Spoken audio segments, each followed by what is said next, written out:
les 3 chefs d'État susceptibles d'attaquer la Libye, à savoir Obama pour les États-Unis, Cameron pour l'Angleterre et Sarkozy pour la France, déclarent à l'unisson, ce jour même, que un chef d'État qui envoie son aviation attaquer son propre peuple n'est plus légitime, qu'il ne peut plus gouverner et qu'il doit partir. Donc 3 membres sur 5 du Conseil de sécurité déclarent que Kadhafi doit partir. Je ne sais pas s'ils se sont concertés, mais ce qui est phénoménal, c'est que tout le monde a embrayé là-dessus, alors que ce bombardement n'a pas eu lieu. Voilà, c'est ça. Donc, c'est un formidable construit bobard. sur un mensonge. Voilà. Parce que ce bombardement de Tripoli, que par exemple Bernard-Henri Lévy a décrit de manière très minutieuse, dans le détail, hein, nous racontant telle femme fauchée par un éclat d'obus, etc.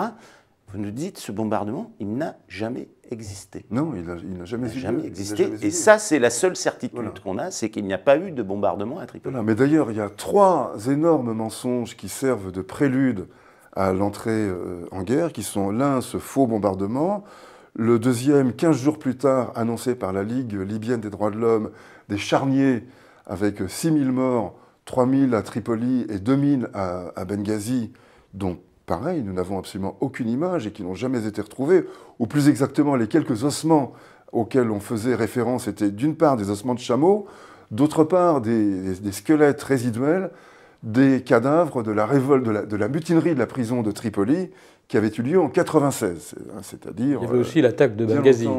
Bien longtemps avant. Et le troisième bobard, c'est la colonne de chars qui se dirige vers Benghazi, qui, elles non plus, dans cet univers minéral, totalement découvert et espionné par tous les satellites et les moyens photographiques les plus sophistiqués, dont on n'a pas une seule image.